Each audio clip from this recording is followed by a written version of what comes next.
Action animes are, to me, the best kind of anime to relax after a stressful day. The cathartic feeling of seeing a bad guy who in that moment was the personification of something or someone getting beaten down is simply beautiful. Nevertheless, action anime also are a nice genre to simply be entertained. After all, as long as the fighting scene are well animated, you can enjoy it, even if you aren't following the plot closely. I can use myself as one example. Even though I am not on the last episode of Attack on Titan, I still enjoy the clips that pop up in my timeline. My name's is Gromong and you're on my channel. This video is about not the hottest or action anime of the moment, but the best action anime ever. If you got curious, stay tuned to find out. My Hero Academia is an interesting case to me, because though it is a classic shonen, it is unique enough to be acclaimed as a good shonen anime, one of the best. In My Hero Academia, almost everyone has a superpower called quirks, which, to me, is where MHA shows all its ingenuity. Quirks is a system so well developed that it is one of the few that can be compared with the Hunter x Hunter Nen, and don't retreats in total defeat. Not only that, in MHA this part is so well thought that you soon learns that a powerful quirk it is not enough to be an undefeated hero. An N quirk seen by others as weak can be developed to become something powerful too. That to me is the thing. Generally, I just can't get attached to the characters in the show, neither I can feel the drama. While I was writing this video, I realized that this list is basically about shonen anime, which are, generally, the most action-heavy anime ever. Not too long ago, shonens meant in show with shallow characters, shallow plot, shallow anything with non-stop action. That is why One Punch Man deserves a spot in this list. I know that shonen doesn't mean much anymore, only means the target demographic group. But One Punch Man shines in delivering a perfect satire to the old shonen. At a first glance, One Punch Man may seem like the type of anime that will focus solely on telling its one titular joke over and over again until it becomes stale. I think Fate is the only very known anime that I never took the time to fully watch it. And to tell the truth, it is highly probable that I never will do. Like I said in my last video, I have too little time and too much to watch. That is it. Keep in mind, I know that several epic battle clips that are very famous are from an Fate animation. But that is the real problem here. The only thing that could make me watch all of it is the things that I already got spoiled long time ago. I think it is the whole point. If you have no idea about what it is the Fate franchise and have any time available to be spent in watching something, I strongly recommend you to spend in Fate. All the concepts that make the Fate universe to be interesting are indeed interesting. The whole Holy Grail war as main drive of the plot, the whole relationship of master and servant, all of this are great and deserves to be mentioned.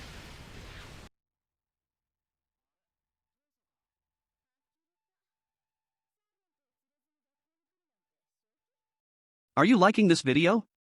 Don't forget to subscribe in our channel to watch more videos like this one. 3 videos a week.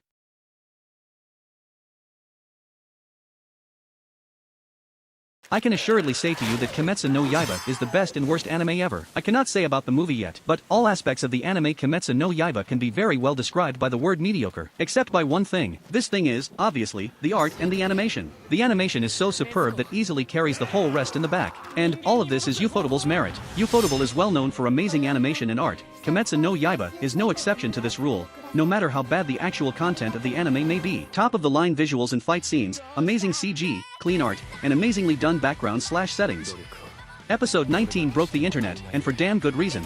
It was a genuinely beautiful fight scene. Nevertheless, this is a list about action anime, obviously, that is good enough.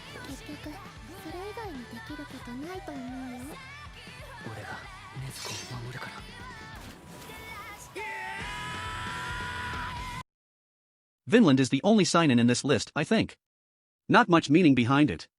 I think the trending on seinen segment is psychological, and or something like this. That is why. Vinland Saga is a bloody tale of revenge in 11th century England, the brutal age of Vikings. Vinland Saga surprisingly has a brilliant adaptation in spite of being a seinen historical epic, a genre cursed for having an anime adaptation reminiscent of titles like Berserk and Kingdom. You can see the passion and Karyabutta Shohei, and the staff has for this adaptation. From the gorgeous background art to an incredible direction, which studio deserves every bit of appreciation. 8th grader Shigeo Mob Kageyama has tapped into his inner wellspring of psychic prowess at a young age, but the power quickly proves to be a liability when he realizes the potential danger in his skills. Choosing to suppress his power, Mob's only present use for his ability is to impress his longtime crush, Tsubomi, who soon grows bored of the same tricks. In order to effectuate control on his skills, Mob enlists himself under the wing of Arataka Reijin, a con artist claiming to be a psychic, who exploits Mob's powers for pocket change. Now, exorcising evil spirits on command has become a part of Mob's daily, monotonous life. However, the psychic energy he exerts is barely the tip of the iceberg. If his vast potential and unrestrained emotions run berserk, a cataclysmic event that would render him completely unrecognizable will be triggered. Gintama also are a satire to old shonen. Although much more humor-oriented, this show is too freaking funny. And I strongly recommend it. Action plus comedy is a combination that not always works. But when it works, we have something great to watch. Life isn't easy in feudal Japan, especially since the aliens landed and conquered everything. Oh sure, the new healthcare is great, but the public ban on the use of swords has left a lot of defeated samurai with a difficult decision to make concerning their future career paths. This is especially true if, as in the case of Jintoki Sakata, they're not particularly inclined towards holding a day job, which is why Jintoki's opted for the freelance route, taking any job that's offered to him as long as the financial remuneration sounds right.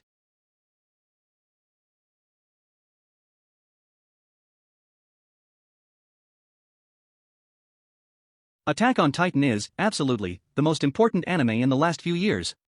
It is on its way to end. But Attack on Titan will be remembered like the next places. By its sheer quantity of epic scenes. It definitely did leave its name in the history as a classical. Like I said in the introduction section, even though I am not watching it nor I will watch it soon. Attack on Titan's fighting scenes are so nicely done that even when I don't know shit about the context about the fight, I can fully enjoy it. The big thing about Attack on Titan is that all the above is not the only quality of the show. The character development, the world building, art style, host. All of this is superb and we are not calling it the best anime yet, simply because it still have to pass the last trial. That is be remembered after years and years after its end. Hunter x Hunter is not a perfect anime. Nevertheless, it is the epitome of what a shonen anime can reach. It doesn't forget what leads a shonen to the top. And it expands what meant to be a shonen in its own way. Some time ago, like I'll say in the first place, shonen animes was a broken formula where it would, rarely, result in a good show. Shonen anime was known power-ups which makes no sense, the story behind it feels very weak and illogical, even going by the anime in questions, world's physics and rules. It's just there to excite you up, make you excited, and that in of itself is not a bad thing so to say. Although I can see some people say that it continues like this. I can assure you that it was worse. Always want to become hunters. My entire clan was annihilated by a band of criminals. That is why I want to become a hunter. You know it's a suicide mission, right? Fullmetal Alchemist, Brotherhood is one of the few must-watch anime no matter the genre you like to watch and no matter when. Being one of the best anime in the history. Fullmetal has many qualities but the more important one is easily the year it was released and what it meant to be a shonen anime back then. Back then shonen anime, basically, meant an anime where we just have non-stop action and hype with main characters generically, and always striving to be the best like this or the best like that.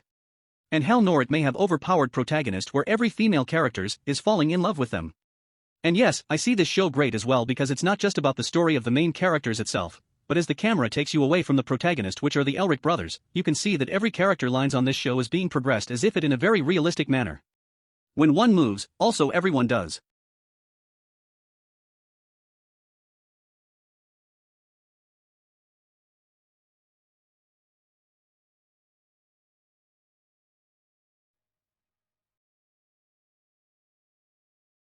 That is all folks, thanks for watching.